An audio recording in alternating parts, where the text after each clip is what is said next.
कर मन में आता है, ये जीवन कौन चलाता है, ये सुख दुख क्यों आते जाते, इनका हमसे क्या नाता है। कई गुंडे और लुटेरे देखे जिनका ग्रुप मौज उड़ाता है, कई मेहनत करने वाले देखे जिनको सुख रोज चिढ़ाता है। मंदिर जाते जो सुबह शाम, दिन रात रहे जो राम राम, उनको क्यों दुख तड़पाता है। मेरा मन समझ न पाता है, दृश्य जगत और सबका जीवन ये सब कौन रचाता है। प्रश्न बड़ा पेचीदा है, जितना सोचो उतना उलझाता है। लाओ सवाल। काव्यात्मक ढंग से इन्होंने बहुत अच्छा सवाल किया है और इनके सवाल का सार ये है कि ये हमारे जीवन का चक्र कौन चलाता है, सुख दुख क्यों आते हैं।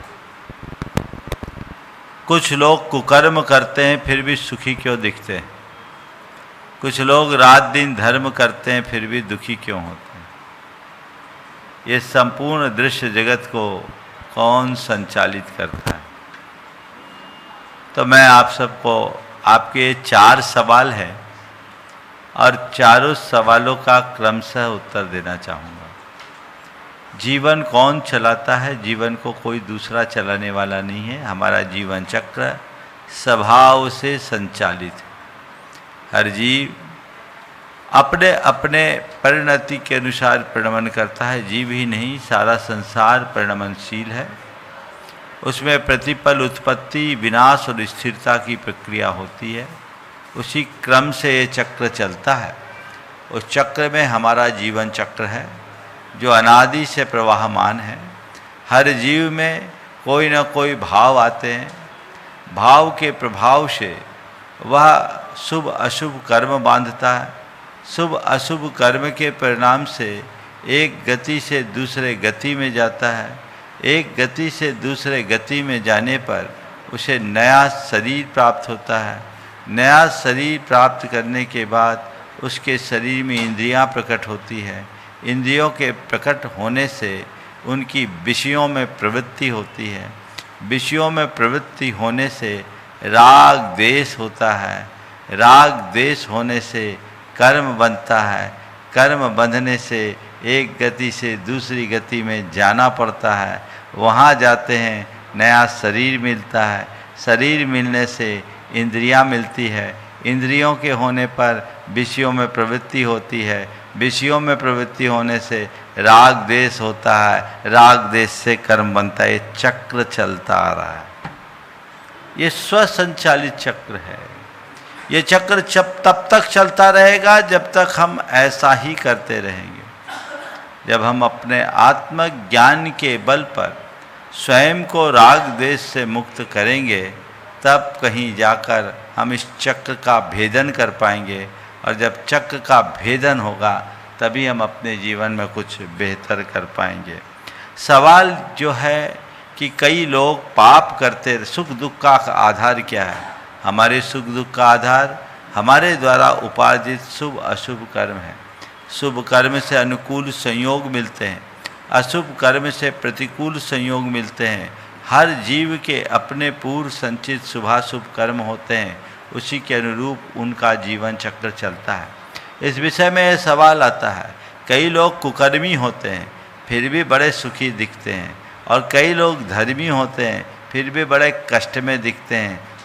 फिर यहाँ कर्म सिद्धांत कैसे लागू होगा। मैं पुनः कहूँगा, धर्मी होने का मतलब संपन्न होना नहीं है, और कुकर्मी होने का मतलब वो विपन्न हो, ये जरूरी नहीं। मैं कहूँगा, धर्मी संपन्न हो या ना हो, प्रसन्न जरूर रहता है, और कुकर्मी कदाचित संपन्न हो जाए पर प्रसन्न नहीं रह सकता, वो खिन्न रहता है। धर्म का प्रत्यक्ष लाभ अपने चित्त का प्रसाद है, प्रसन्नता है, और अधर्म का प्रत्यक्ष परिणाम मन का संताप है। जो पाप करते हैं उनके मन में संताप आता है, और जो धर्म करते हैं उनका जीवन सदा प्रसन्न रहता है। फिर भी आज यदि किसी व्यक्ति के जीवन में अनुकूलताएं दिख भी रही है, तो कहीं न कहीं उनके पूर्व के पुण्यों का परिणाम है जो धर्म से संचित होता है। किसी के जीवन में पाप आ रहा है तो यह भी पूर्व के कृत्यों का ही प्रतिबिंब समझना चाहिए। मैं उदाहरण के लिए कहता हूँ, आप किसी शहर में जा रहे हैं, देख रहे कि पूरे शहर को सजाया गया है, जगह जगह बंधनवार लटकाए हुए हैं और हजारों लोग एक व्यक्ति की स्वागत में प्रतीक्षारत हैं। व्यक्ति रथ पे सवार है, हर कोई उस पर उसे फूल माला पहना रहा है, उसका स्वागत कर रहा है, जय जयकार कर रहा है। बोलो, उसे देखकर आप क्या निर्णय लोगे, क्या सोचोगे? जरूर इस व्यक्ति ने कोई अच्छा काम किया होगा, है ना, तब इसकी इतनी जय जयकार हो रही। यही सोचे ना, कोई अच्छा काम किया होगा, अभी नहीं, पास्ट में। और इसके उलट आप देख रहे एक आदमी को मुंह काला करके जूते की चप्पल की माला पहनाकर गधे पर बिठाकर घुमाया जा रहा है। बोलो, अब उस आदमी को देखकर क्या बोलोगे, क्या सोचोगे? जरूर इसने कोई बुरा काम किया होगा, इसलिए इसके साथ ऐसी स्थिति है। तो मैं यही कहूँगा, यदि किसी की जय जयकार दिख रही है तो समझना जरूर इसने अतीत में अच्छा काम किया होगा जो जय जयकार है। और आज किसी के जीवन में दुख और हाहाकार है तो समझ लेना अतीत में इसने कोई बुरा कर्म किया होगा, उसका फल इसको मिल रहा है। तो पुण्य और पाप इस रूप में फलता ही है।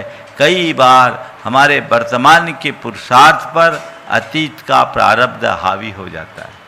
तो हम जो भी करते हैं वो हमारे अपने कर्मों का फल है। हमें उसके प्रति जागरूक होकर के अपने जीवन को आगे बढ़ाने का प्रयास करना चाहिए।